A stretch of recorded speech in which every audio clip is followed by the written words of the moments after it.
gold available above ground for investors to buy, as we did when it peaked in 1980. However, there's 18 times more people that can legally access, and in the 1970s bull market, there were no markets in the USSR, Mao's China. Africa was not only devastatingly poor, but there was no exchange there. There was no place for them to buy. Same thing with South America. When you add it all up, there's 18 times more people that can participate in the great gold and silver rush of the 21st century than the one that we saw back in the 20th century. There's 55 times more currency according to the OECD, the Organization of Economic Cooperation and Development. 55 times more currency. 56 times more millionaires around the planet, 200 times more billionaires, and 220 times more available consumer credit, and the size of the global stock market is 49 times larger. So you take all of these factors, people trying to protect their wealth in a crisis, the pile of gold has doubled, but it's 18 times more people trying to get it with 55 times more currency. This is just nuts. And I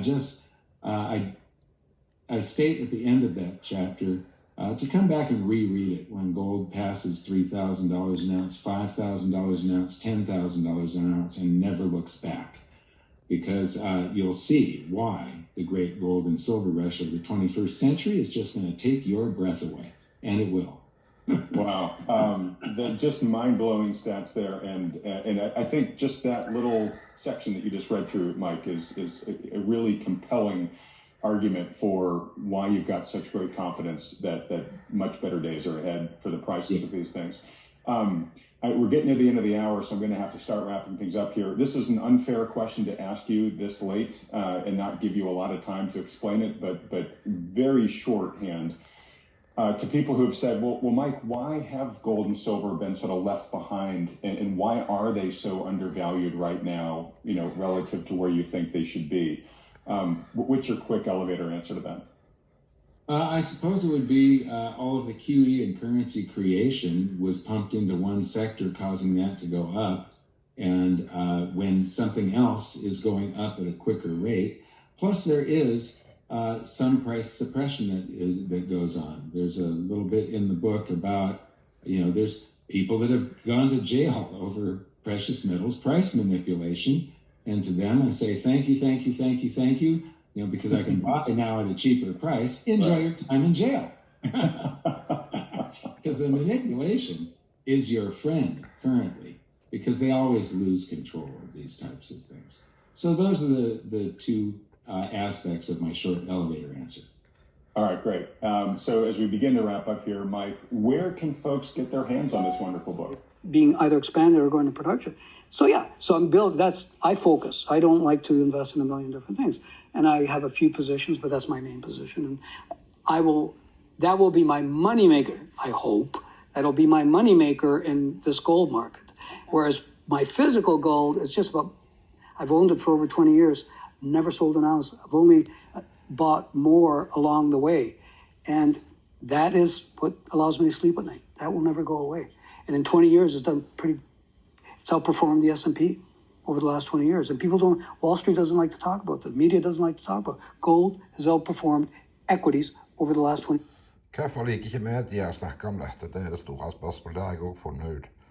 Journalister, bankfolk, de sier virkelig, det skal vi ikke snakke om. Hvorfor? Det et viktig. Years. Where do you keep your gold?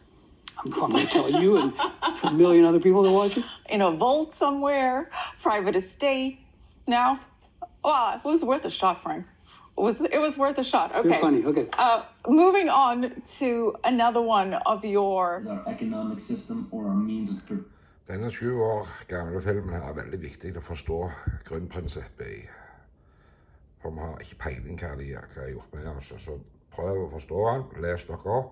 Det er mange som holder på med dette nå. Den er jo blitt lagt ut for 7 år siden. Det er i 24. desember 2015. Jeg anbefaler å se den. Production. privately owned and operated for personal benefit. Free enterprise cannot legally be taxed unless it volunteers itself. The reason why income tax seems inescapable is because most every job on the planet requires you to sign a number of documents with fancy wording stating that you are agreeing to be a representative of a corporation or entity. What all of this means is simply that when you sign working papers, which are required by pretty much every employer that you apply to, you are waiving your rights as a natural person protected under the Constitution and agreeing to represent an artificial person that is not protected under the Constitution. It's difficult to avoid because if you do not sign the document waiving your rights, you won't get the job. So why does every employer voluntarily pay taxes, which leads to the requirement of those documents?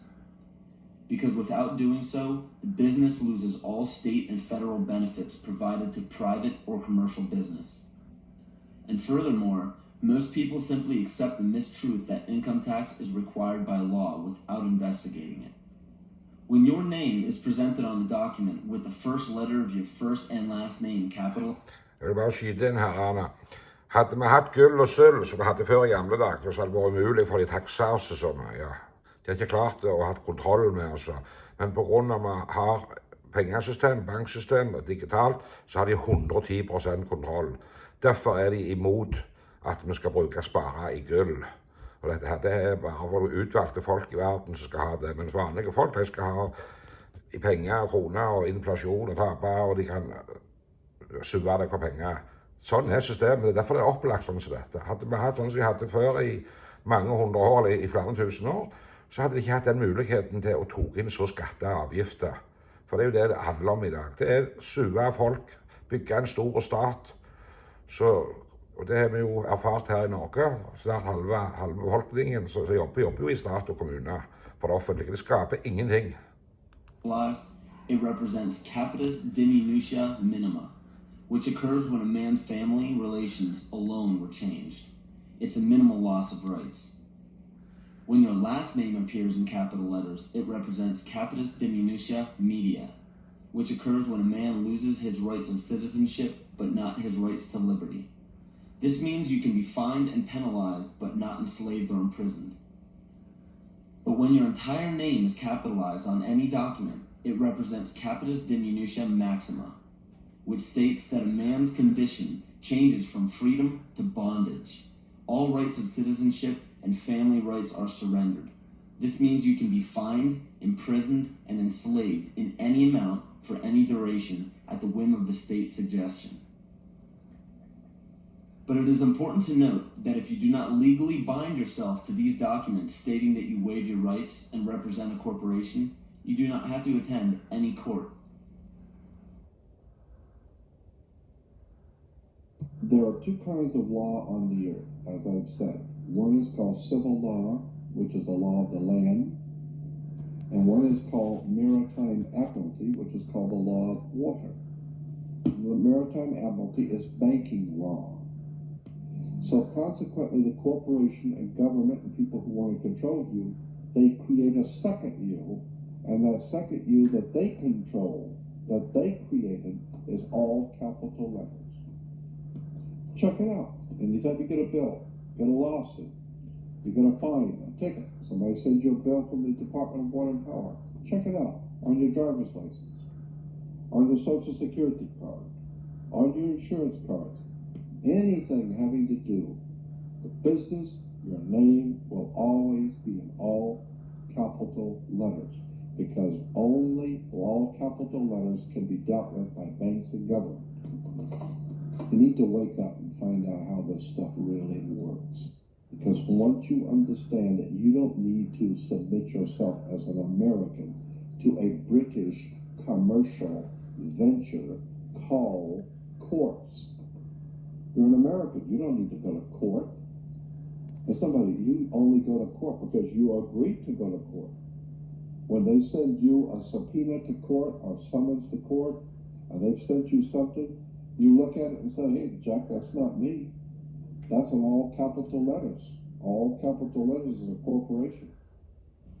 Those who are charged under these maritime admiralty courts usually don't understand that they are voluntarily being fined and imprisoned. When a judge calls your name and asks if you are that name, those who say yes are verbally agreeing to represent the artificial person that the name represents. In doing so, you are voluntarily waiving your rights under the Constitution. Your absolute rights as natural persons are the right to life, security, and property. And all of these are very important. Remember that you can never be deprived of these simple rights unless you are willingly waiving them. But you need to understand your rights if you want to be protected under them. Det er veldig viktig å forstå dette. For det at de bare kjører over oss, myndighetene vokser og ekspanderer, og de tar mer og mer rettigheter fra oss. Det har vi jo sett de siste 3 årene, hva de planlegger og hvordan de holder på med økonomien vår. Vi har våre slaver, og vi skal bli enda mer slaver. De skal kontrollere oss enda mer. Det er fakta. Den ble lagt ut den 3. august i 2021. Så den var 7 minutter, det vil jeg anbefale folk å høre, for det er veldig sant det de sier. We really see now, and I can feel that is this what Mises would have described as a crack up boom. We're seeing it in real estate all over. I just saw recently that an Italian artist sold an invisible piece of art for $15,000. So we're already seeing this craziness of the environment that we were pushed into. And you know, but why not? Yeah, they're selling invisible money for $65,000. Always gone down to $32,000 now. So why not sell invisible art? but Egon, what I wanted to ask you, not if you would like to buy my invisible piece of art that I would sell you for 100,000, but what do you see in regards to gold at the moment coming from your clients? Because over here we're seeing lots of interest from, I would say, high net worth individuals, mostly people that are already invested. A big topic is geographical diversification. That's more of a topic than in the past, but I don't see new demand or new interest coming in. Do you have a different view, or what's your take on the most recent developments in the gold market? No, you know, Ronnie, we've been in the gold market for 20 years now, and we went into it, as you know, just because we saw the risk, not because we're gold bugs and wanted to make money on gold. We just saw the risk in the world, and we saw that the likelihood of money printing and debasement of currencies was going to continue and accelerate. And that's why we were fortunate in timing it at basically the bottom of the cycle at $300. So since then, I haven't changed my mind, and we as a company haven't changed our mind, and I'm not going to change my mind on the economy and what's going to happen, and on the insurance or hedge or wealth preservation aspect of gold that I think is absolutely essential. And whether people have 10% or 50% or more, that's up to each individual.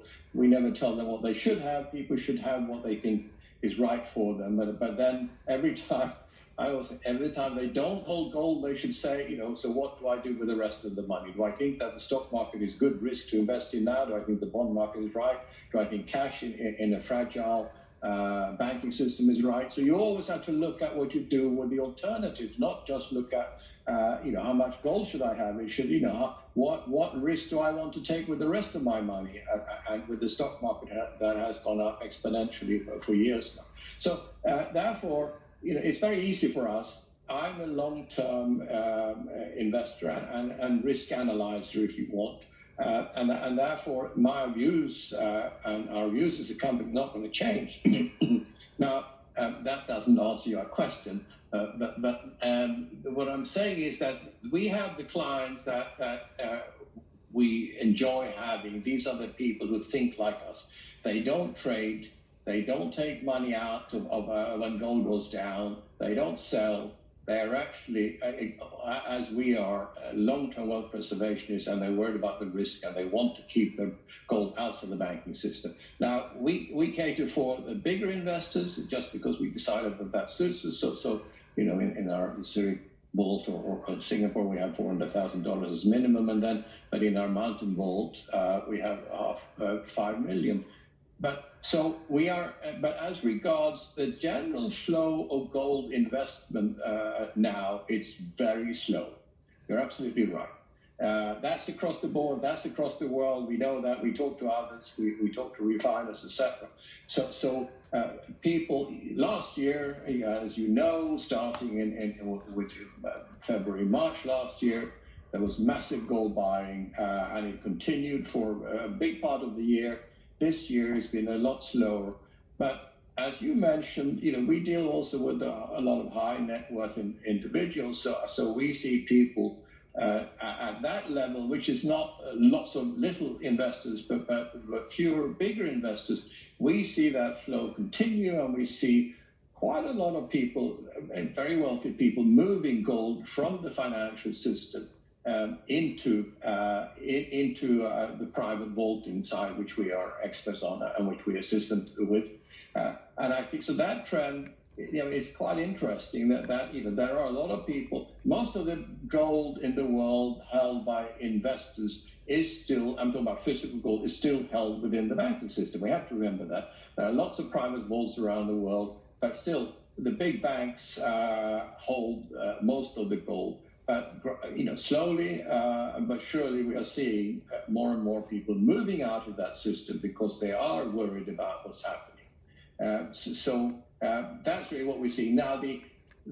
For the average investor, we need to see again price movement, because now it's not. Most people like buying when it moves. As we know, I measure, one of the charts I show all the time is the gold price against the U.S. money supply, and it's now at the level where it was in 1970 against U.S. money supply. It's at the same level as 1970 when gold was $35, or 2000 when gold was $300.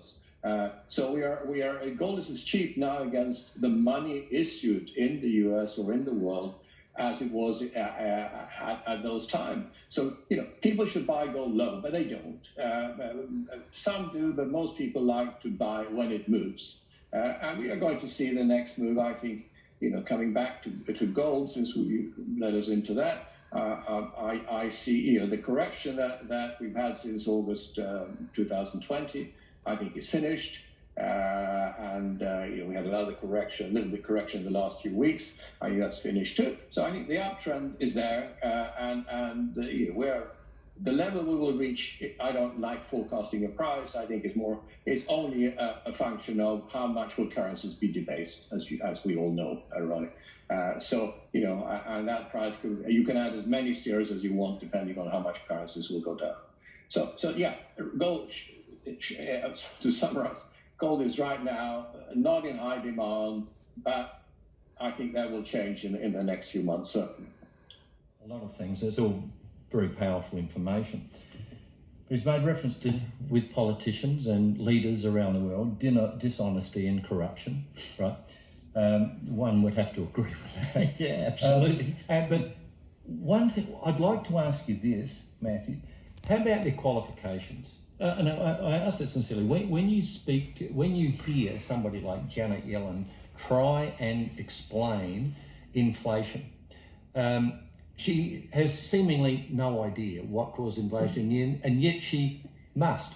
One would think, because one would say she's an intelligent woman. But my concerns here are that so many people in these high-profile, powerful positions, none of them have ever run businesses.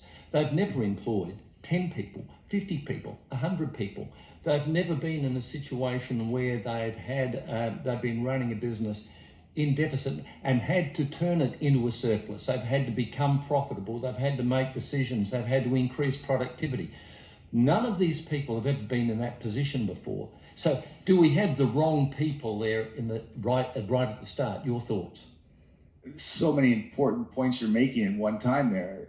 I start with I don't know if it's made it to the media in Australia. There's a congressman out of New York called George Santos. This man is an extreme example. Like Sam Bankman-Fried is an easy target, but Santos is absolutely fascinating. Literally everything about this man was an open lie to get elected. Claimed he was Jewish, claimed he went to certain schools, he was an athlete at those schools, worked for Goldman Sachs, his mother died in 9/11. Literally everything he said, even his name, was a lie. And that is now come out.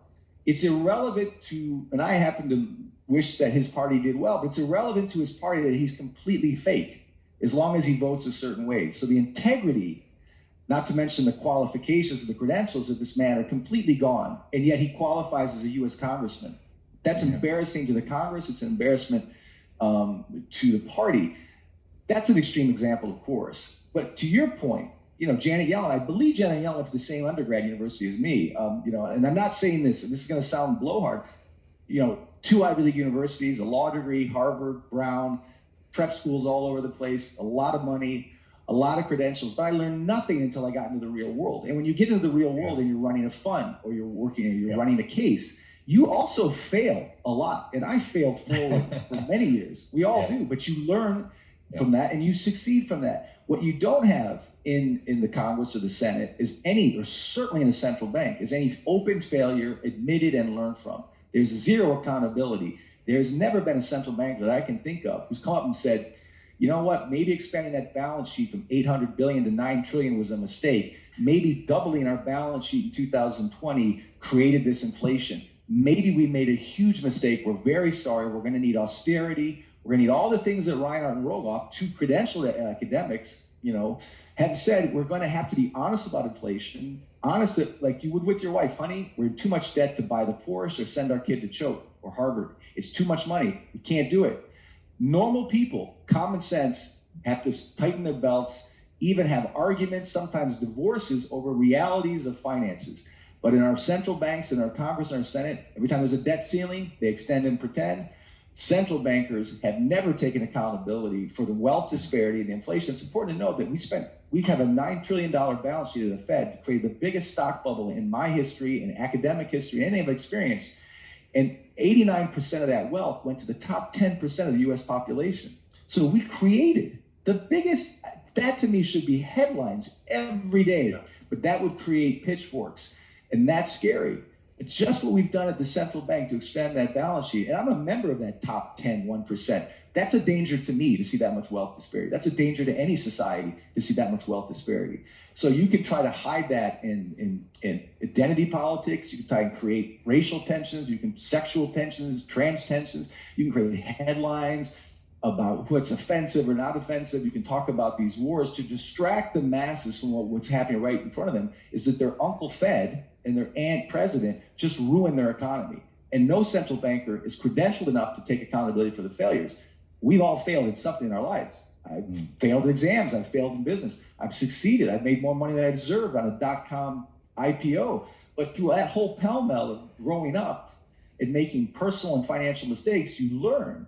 Correct. But you'll never see a senator or a congressman or a central banker say, God, we got that wrong. I think the last time I saw a politician admit he was wrong was Kennedy at the Bay of Pigs. That was my fault, It was my fault. I take full responsibility. And so I think that kind of human issue that we're lacking in politics right now is the biggest issue. And it goes right back to de Gaulle and Putin. Who's actually speaking the truth? When we have to rely on Putin to get the truth in the West, that's a scary thought. Dette viktig. Looking at my watch here, Matthew, and Darryl, I'm going to miss a question here. Now, the reason why, because I'm interviewed, because I asked a question then too. It's all about China, mainly China and other countries who are affiliated with China, Russia and Southeast Asia, accumulating gold, right? They're accumulating gold with masses and masses and masses of it, And the funny thing is that, and we're talking 1,000 tons, right, in the last 12 months. The funny thing is, Australia produces is 3rd or 4th, depending on where Russia is, or 3rd or 4th largest producer of gold in the world, right? And we sell everything to any country that we might that we want to sell to. Obviously, it brings in money to our coffers. But the only gold Australia has got, that I'm talking about the central bank, The only gold we have got is 80 tonnes, and only 3 tonnes actually in Australia and 77 tonnes in the Bank of England. So now, that is a question I'm going to ask on my next session, and not today. So I'm going to follow up from what you just said. About every 6 months I go to a US website, and it's called the usdebtclock.org. Now, from here, we can see the US population of 334 million people, but we also see that the number of millionaires stated on the figures in the US is 22.6 million. The number of millionaires, 22.6 million. You know, that's a ratio of 14 to 1. So I don't know if my next door neighbour's a millionaire, but, you know, I don't think that for every 14 people that I talk to are millionaires. But the thing is, this is the incredible part. Has inflation taken away the meaning of becoming a millionaire? Because I grew up at school. Oh, I'd love to be a millionaire. I'd love to be able to own that Ferrari. Boy, every Tom, Dick and Harry's owning a Ferrari these days. Well, you know, according to that. Yeah, according to all these figures. So what is the true inflation figure? We have covered it just a little bit, but I want you to get more into it. What have they done to the description of the word inflation? Well, there's just a couple of weeks ago, I think it was Paul Krugman, another Nobel Prize winner, tweeted something that when you look at super core inflation, the Fed has met its target rate of 2%. Super core inflation is down. We've got super core inflation. And the Wall Street Journal got galvanic. This is great news. Super core inflation is, you know, we're really, what super core inflation doesn't include though is energy costs, shelter costs, food costs, and transportation costs. So yes, if you take out everything that actually costs something, inflation is really great, super core inflation. But again, that's just another dramatic, almost Santos-like pathetic headline that attempts to misguide the reader. Supercore inflation is useless. But if you go to the CPI inflation scale, which is what the Bureau of Labor Statistics uses, what the Fed uses, they'll tell you that we've gone from 9% last year at its high in June to about 6.5%. Great. Powell's fight against inflation must be working. Again, if you just look at the headlines and don't look under the hood, the headlines support the false narrative that we're fighting inflation with rising rates. It's not true. Again, if you use, and Powell wants to be Volcker, so let's use the same inflation scale that Volcker used in 1980. If you use the same scale, the same weightings, and the same metrics, our inflation is closer right now to 16 to 17%, which is actually what it feels like. When you take the GW Bridge from Jersey into Manhattan, it's the toll, I remember it was $4, and it was $12, and it was $15. I mean, that's the inflation. But the CPI scale is a piece of fiction. It deserves the Nobel Prize for fiction. If you control the narrative, you control the information, you control the weightings, I think real inflation, which is the shadow stats use of the Volcker scale of the 80s or the 90s, they use both scales, we're much higher into the double digits of real inflation. But what Powell wants is to have his cake and eat it too. He wants to raise rates so he has something to lower. But he wants negative real rates to inflate away debt. This is the oldest trick in the book. When you can inflate away your debt by debasing your currency, you need inflation to be higher than the 10-year Treasury yield. You need inflation to be higher than the interest rate. But you don't want to report the inflation. So you can have your cake and eat it too. You can promote inflation secretly and misreport it, and then get the headlines that saying you're beating inflation by raising rates. Again, this is not a conspiracy theory. Just do the math. Look at the way it's done. Powell is actually looking for inflation, like every central banker or every regime throughout history with its back against the debt wall, they inflate away their debt. And that's what we're doing. We're looking for negative real rates, and then we're lying about how we report inflation. So no, the official CPI, they call it the Bureau of Labor Statistics. I think in my last article, I called it the Bureau of BS. It's just BS. But again, if you control the press, you control the money printer, and you control the media press, the messaging. And the sad fact is that most of our once revered periodicals like the New York Times or the Washington Post are now owned by individuals or corporate boards with an agenda. And they're highly linked to political parties. This is not conspiracy theory. This is just the fourth estate has failed us. We don't have a free. They're not constrained by a board, and they're not constrained by Goldman Sachs, and they're not constrained by a media outlet.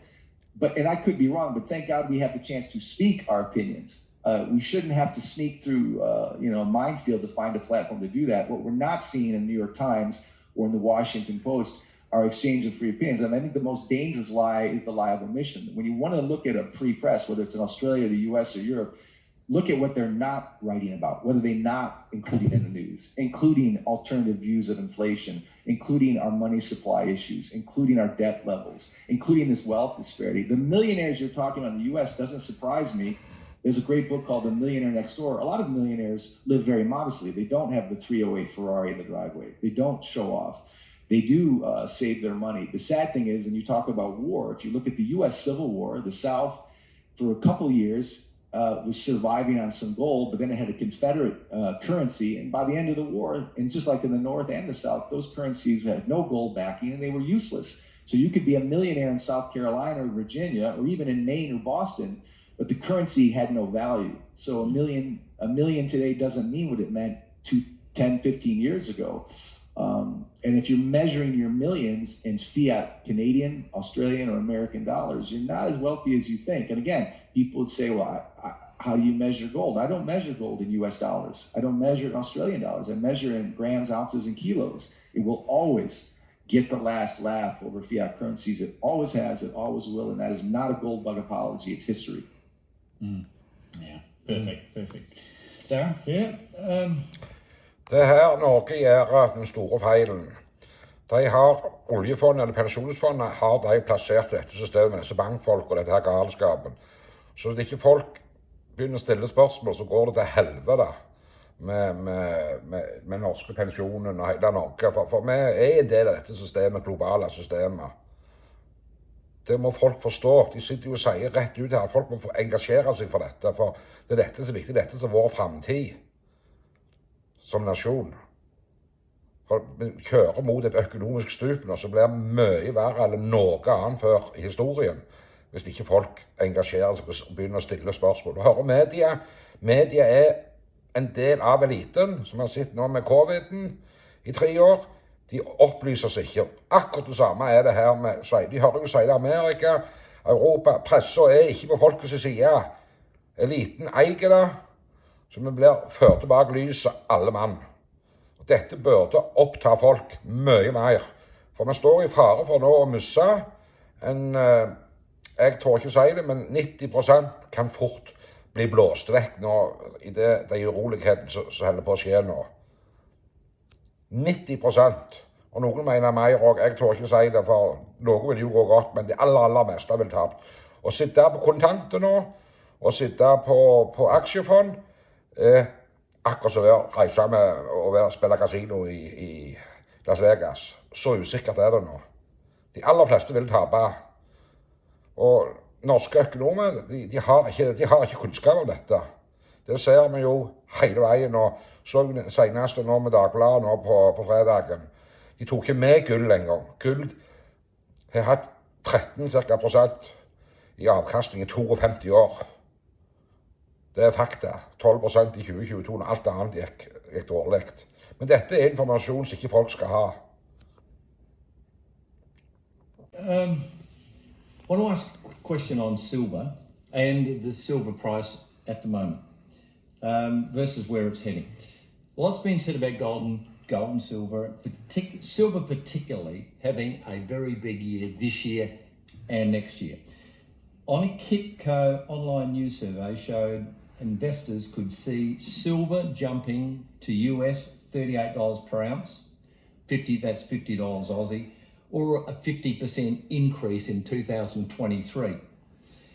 And we know we've got a weakening dollar, US dollar, and we know we've got inflation, we've just talked about that. And silver, we've got to keep in mind, has reached $50 twice before. What are your thoughts on where silver's heading this year, and will it hold? I mean, it's hit $50 twice and it's lost ground very quickly. Do you think this time around we can expect it to hold? What are your thoughts? Everything is the same and nothing has changed, or they say the more things change, the more they stay the same. I think the first question, will silver rise? Yes, in 2023, because gold will rise. That's the first answer. When gold rises, silver will follow, and silver will follow faster and higher. It's the little speedboat next to the juggernaut, the battleship that is gold. Silver's a little PT-109 boat next to it that moves a lot faster, a lot more volatilely. It's very clear to me We thought 2022 would be the year for gold, and it was in many ways. It was still the strongest performing asset class against, the nominal return for stocks and bonds last year in the U.S. was the worst since 1871. Total return in sovereign bonds was the sixth worst year since 1700. So asset classes, traditional risk asset classes, got clamped last year. I think gold in U.S. dollars was down like 0.2%. In Australian dollars was up 6%. In the U.K. it was up almost 12%. And the euro was up 5%. So gold did not bleed nearly as badly as risk assets like stocks and bonds or credits and equities.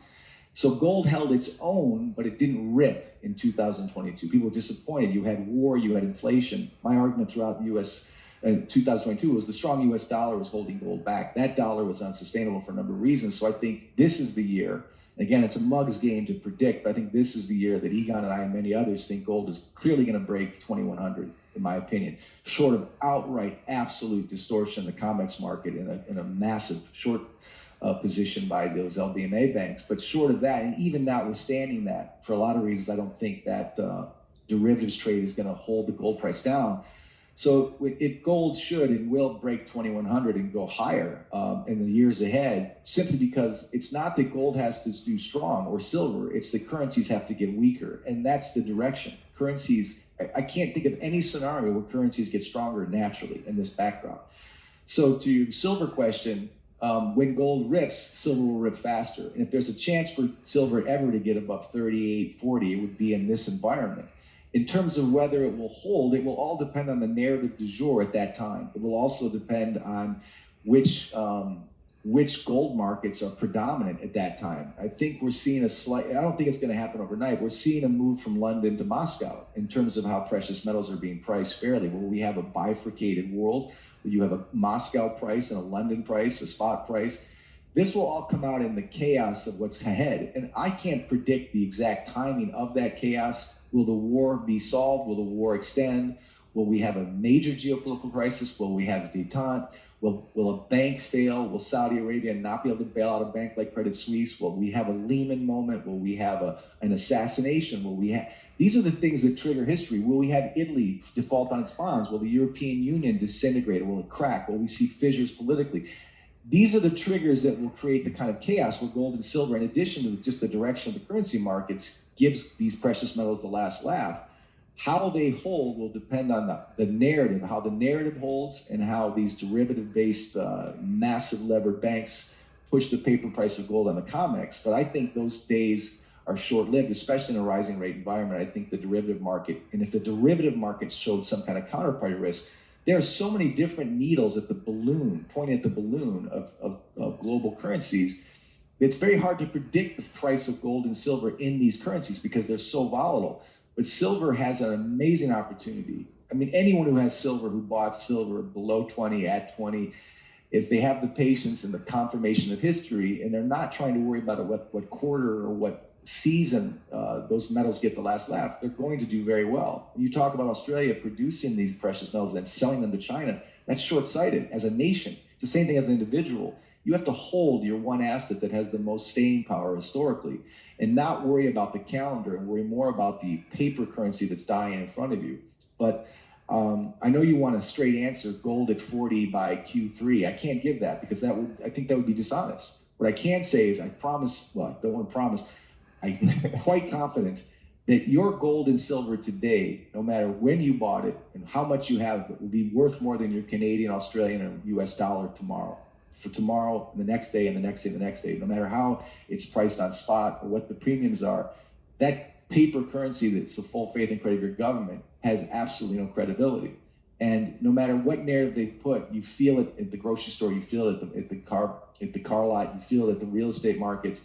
Your dollar just doesn't buy as much, and your silver and gold will. I think silver is going to have an incredible run, especially if gold has its incredible run, and silver will move faster and higher. It's always been considered a more volatile asset. If you're a speculator and a wealth preservation thinker at the same time, we tend to have 80% gold and 20% silver because gold is more of a preservation asset than a speculative asset, but the silver can make you feel really good when it rips. And then you have to pick your highs. That's an individual choice. I look at technicals as a trader when I would sell my silver and maybe buy some more gold. It depends on what my motive is. Is it to preserve assets or is it to get some asset or some price appreciation and some capital gains. I mean, these are all very nuanced questions. Maybe too long of an answer, but silver will rip faster than gold when gold takes off, that's for sure. And I think it's very possible that you can see silver well into the 30s this year if conditions continue the way they are. Excellent answer. I can't improve upon that, Daryl. No. Well, that's why we asked Matthew. That's why we asked Matthew. I just wanted confirmation here. Daryl, we're going to finish off. Look, we did have a couple of other questions, but we don't want to run this for 4 hours. We'd love to, but our viewing audience may not feel as enthused as we would be. But I did want to bring this to your attention. This is, I just noticed this on the weekend. This is a publication. I'm just going to lift this publication up in a moment, and I hope it comes up okay on camera. But basically, what we've had in Australia, we've had an awareness campaign on homelessness. And the reason I want to bring this to everyone, it was, I mean, there was a lot of effort put into this to create that awareness, and I'm all for it. However, so these famous people have been painted in gold, and they wear gold clothing. And they actually spoke with the artist and said, "Why did you select gold?" And he said, "Well, normally when they create a statue of somebody famous, it's bronze." So he said, "I wanted to go a step further than that. I wanted to have the ultimate colour, gold." And it's interesting because when we talk about gold, talk about that idea, that was golden. People, when they compete at the Olympic Games, it's for a gold medal. It's not for a silver medal or a bronze medal. It's for gold. Gold is the ultimate. Interestingly enough, everyone knows that. Everyone knows that. But when it comes to purchasing gold, we've got 2% of the population, 1 to 2% of the population that actually do that. It staggers me that governments and mainstream media have been that powerful that they've been able to take people's mind of investment-oriented people away from gold. Because in every other respect, gold is the ultimate. You'd think everyone would own it. Just your response to that.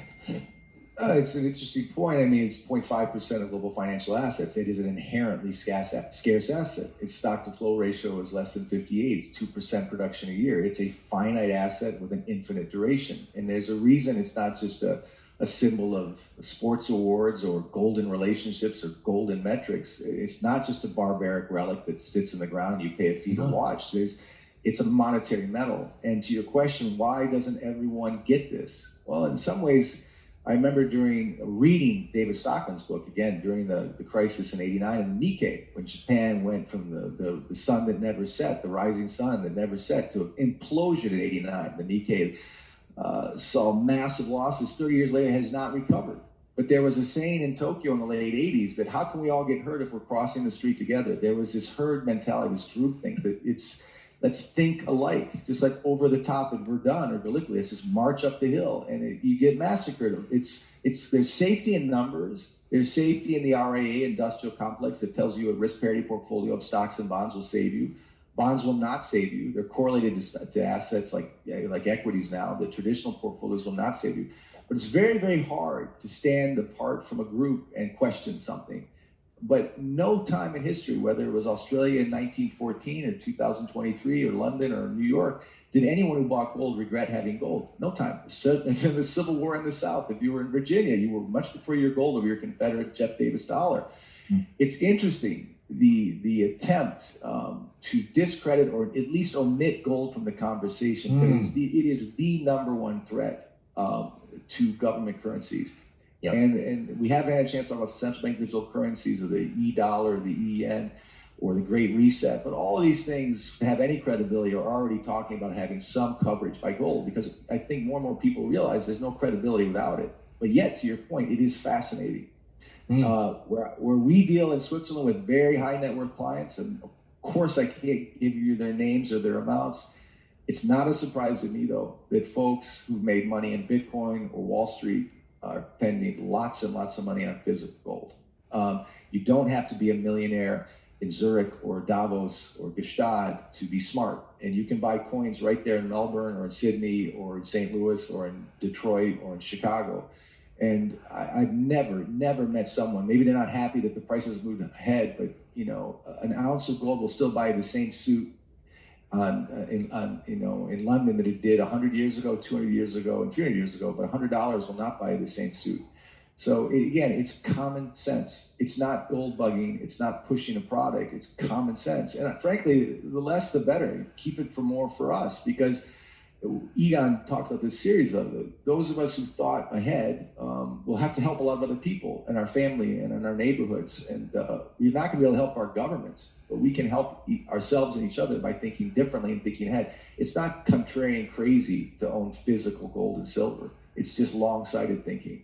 And we live in a world of short-sighted thinking and of groupthink. And so it's always the contrarians who aren't crazy, but are just commonsensical, who preserve their wealth the best. And again, it's not arrogant, it's just history. And sadly, I think it's unfortunate that at least our governments aren't backing our currency with gold. If they're not going to do it, you have to back your own currency with gold by buying as much as you can at the fairest price you can without looking back. Thank you. Wow. Thank you so much for your input this evening. Dette viktig å få med seg Matterhorn, og informere folk they've om. got the biggest private vault in the world. Could you just tell us a little bit about Matterhorn, and if a number of our viewers want to contact you, and they've got the biggest private vault in the world.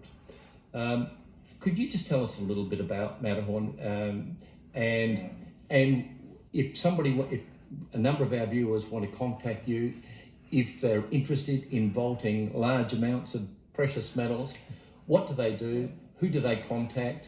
Could you take us through that?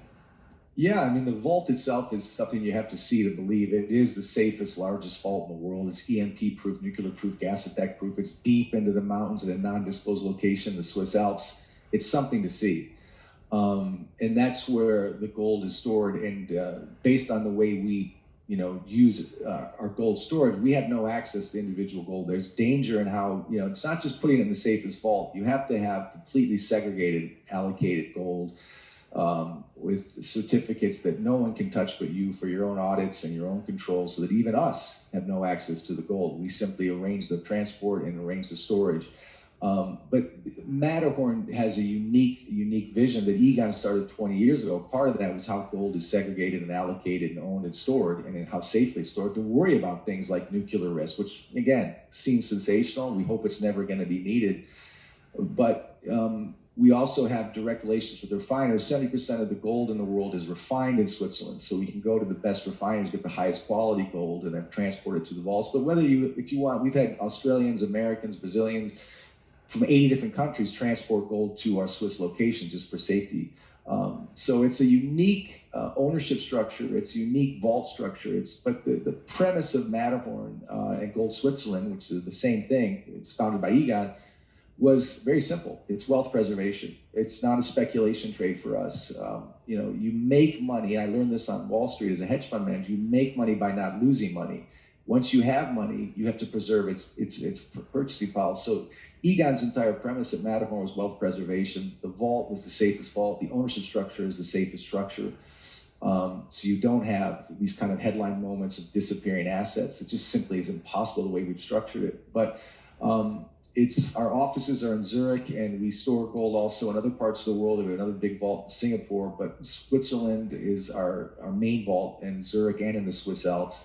Our minimums are a little bit higher, sadly, so it's not for everyone. That's the one thing that I think is sad, in the sense that we're not selling to the retail markets, but it's simply the way our business model works. It's more for the higher net worth. Our minimums are 400,000 US equivalent, roughly, for our Zurich vault, and our Swiss Mountain vault is 5 million. So it's a higher ticket, but that's just for our operational costs, the way it works. But we have, it's not all just the ultra high net worth. Some can meet those minimums just to feel they have the safest storage locations. And we've had issues this year because of Swiss neutrality and following the West against Putin, etc. With Switzerland, we've done a real strong study of all the different jurisdictions. We've done it pretty objectively, and we're reporting on that. We still see Switzerland as the best jurisdiction in the world for holding gold. That doesn't mean you can't do it safely in your own home countries and in your own way, but that's how our clients tend to see it. So the best way to find us is on goldswitzerland.com. There are plenty of contact forms there, and you can reach out to us and speak to us at any time. Of course, on Swiss time, not Australia time. You know, many years ago, a gentleman by the name of Brian, and I refer to him very often, Charlie Tremendous Jones. Don't know if you've heard of Charlie Jones, but he was a great American motivational